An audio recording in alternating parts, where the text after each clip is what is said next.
Hollywood has a way of making hitmen look stylish, calm, even heroic. But in real life, contract killers aren't movie characters. They're often violent criminals who leave behind fear, trauma, and destroyed families. Today, we recounting down 10 notorious assassins and hired killers who became infamous for their brutality, sometimes even shocking other criminals. This is a dark topic, so viewer discretion is advised. Let's get into it. Number 10.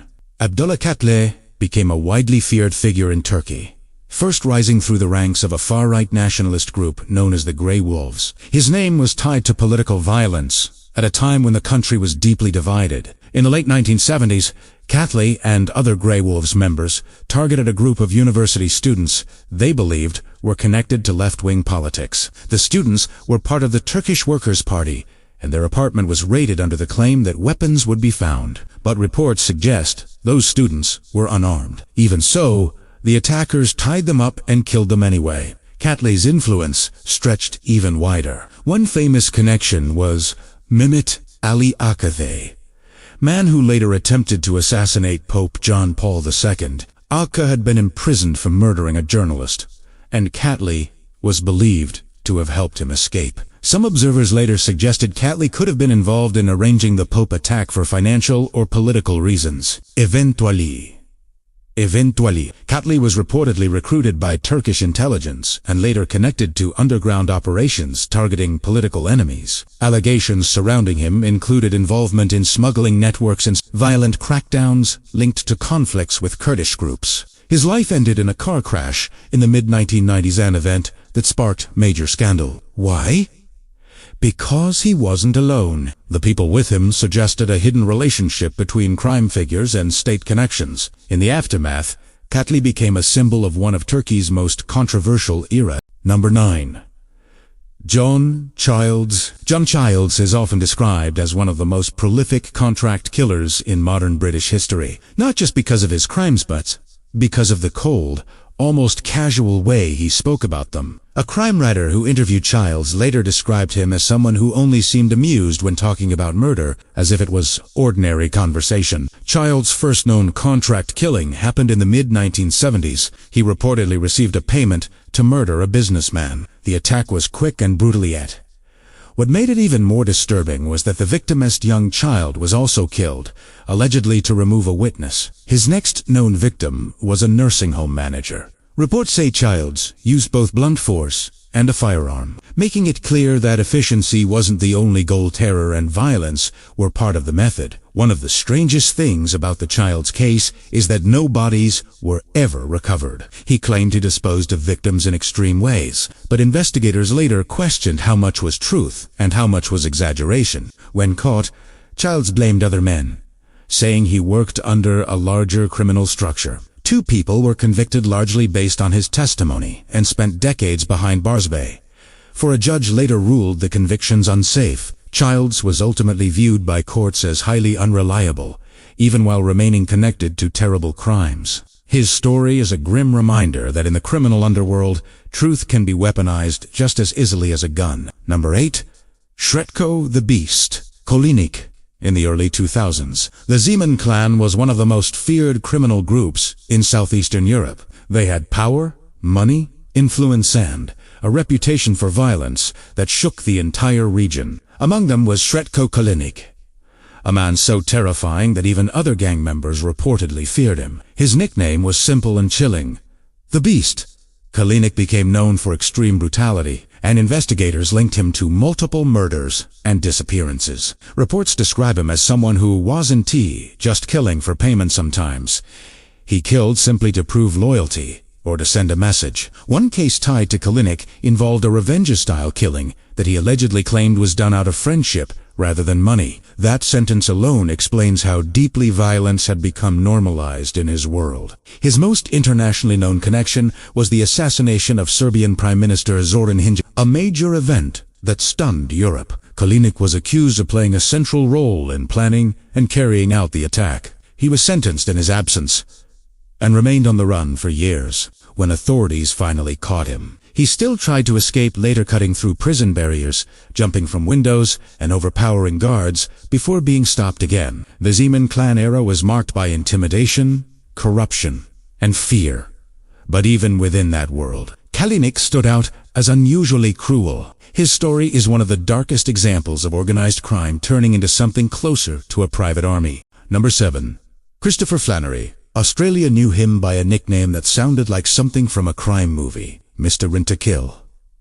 But Christopher Dale Flannery wasn't. T-fiction. He was a real criminal, tied to some of the most violent underworld stories in the country. Flannery's criminal life reportedly began early. As a teenager, he was already involved in theft and and by adulthood, he was moving deeper into organized crime. His transition into contract killing began after he worked as a nightclub bouncer. That job gave him access to criminals, gang connections, and paid work that wasn't listed on any payroll. One of Flannery's early alleged murders involved a lawyer who was reportedly abducted, driven away from public view, and killed. What made this case especially frightening was that the victim's body was never located. That pattern violence, followed by disappearance, became tied to Flannery's reputation. He faced legal trouble multiple times, but managed to escape conviction in key moments. In one major case, he was declared medically unfit for trial due to a certificate later connected to corruption. Flannery eventually moved to Sydney and became an enforcer for powerful figures in the city's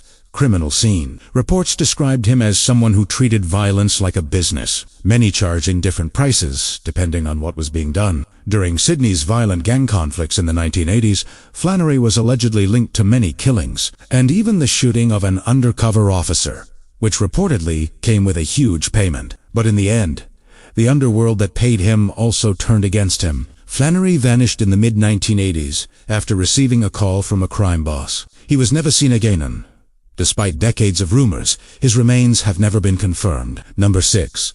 Frank the German Schweiz. Chicago has a long history of organized crime, and Frank Schweiz became one of its most infamous figures. Known as the German, Schweiz was often described by investigators as a cold, disciplined killer who followed orders without hesitation. Rumors around him were intense. Police believed he may have been involved in a long list of murders, yet for years he avoided conviction for any direct killing. Instead, he was tied to other criminal charges, allowing him to remain a shadow figure, feared but hard to pin down. People who spoke about Schweiz described him as intimidating and emotionally detached. One former law enforcement officer called him the kind of person who would kill anyone if instructed. Even after his death, the public fascination didn't stop. Schweiz's daughter appeared on reality television and challenged the stories told about him. In a move that shocked many, she reportedly even had his grave opened to confirm his body was truly there. And then there is the wildest rumor of all.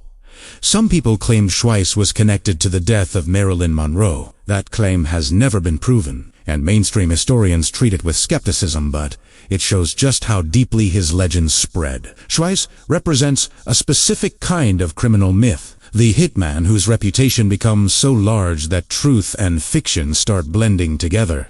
Number 5.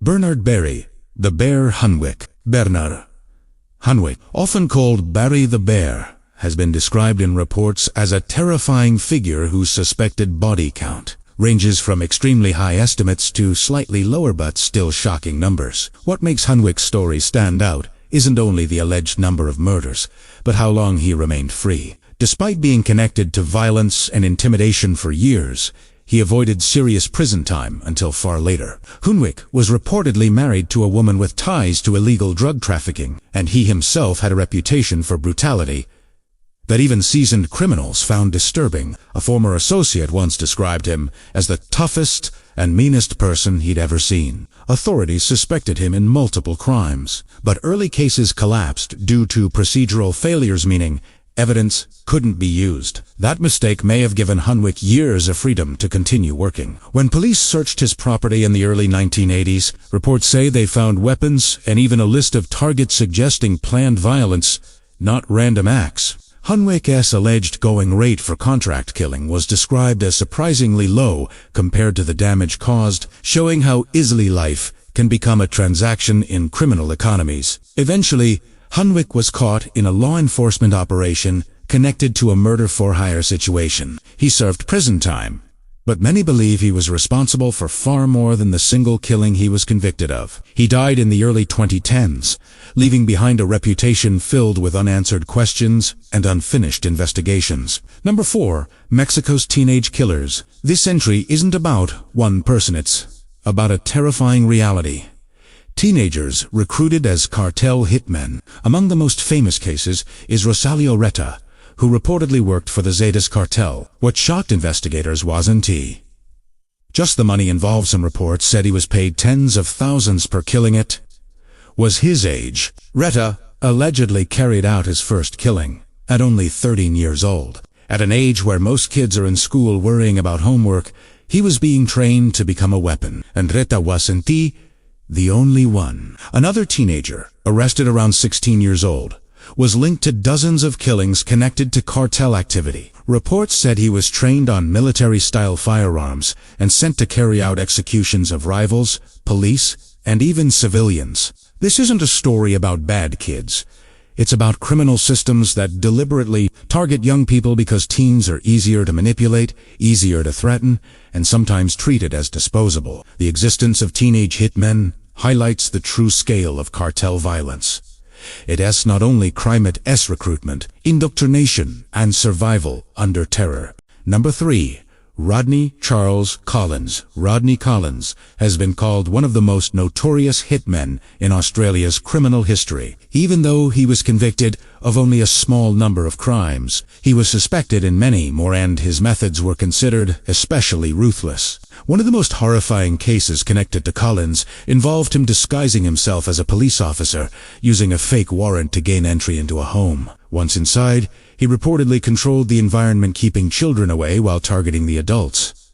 That kind of planning wasn't impulsive violence. It was calculated. And in these cases, children were left behind in trauma, forced to discover what happened afterward. Multiple killings linked to Collins shared disturbing similarities.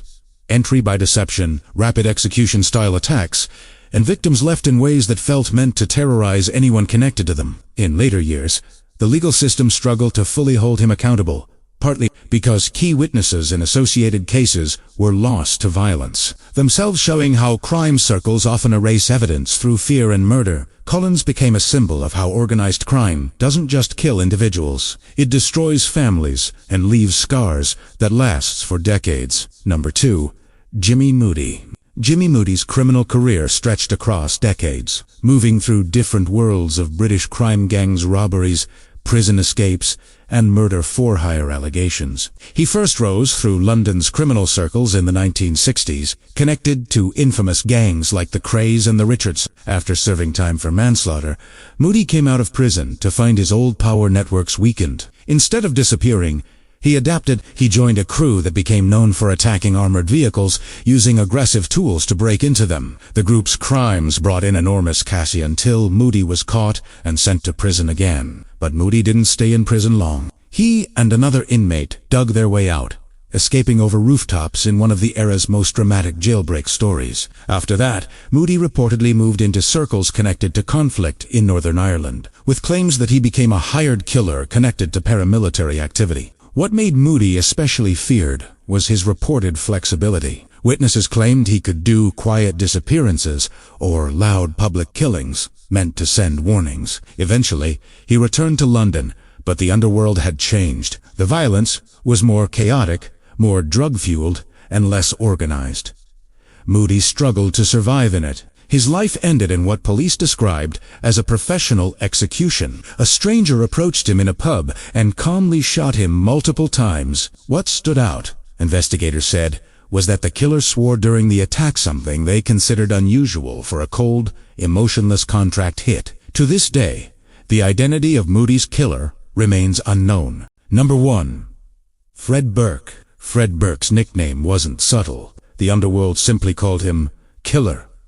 Burke became infamous during America's violent gang era, when organized crime wars turned cities into battlegrounds. His weapon of choice was a machine gun, and he was linked to attacks that didn't just target one person, they wiped out groups. One early massacre tied to Burke involved the murder of several gang members in Detroit, an event remembered for introducing machine gun homicide to the city on a large scale. The sheer shock of the violence changed how police and the public viewed organized crime. But Burka's name is most associated with one of the most infamous gang crimes in American history, the St. Valentine's Day Massacre. On Valentine's Day in the late 1920s, men dressed as police officers lined up members of a rival gang and opened fire, killing 7 people in seconds. The scene became legendary not because it was dramatic, but because it was efficient, brutal, and symbolic of how gang wars operated. Burke was believed to be one of the attackers, yet even with heavy suspicion, he avoided immediate capital. An unrelated incident exposed him. After a traffic accident, a police officer arrived on scene, and Burke reportedly killed that officer, leading to his arrest. He was eventually imprisoned and died behind bars, ending his story but leaving behind one of the most chilling chapters in organized crime history. So that was 10 of the most notorious hired killers and contract assassins' names tied to fear, power, and tragedy across multiple countries and decades. And if there's one thing all these stories prove, it's this.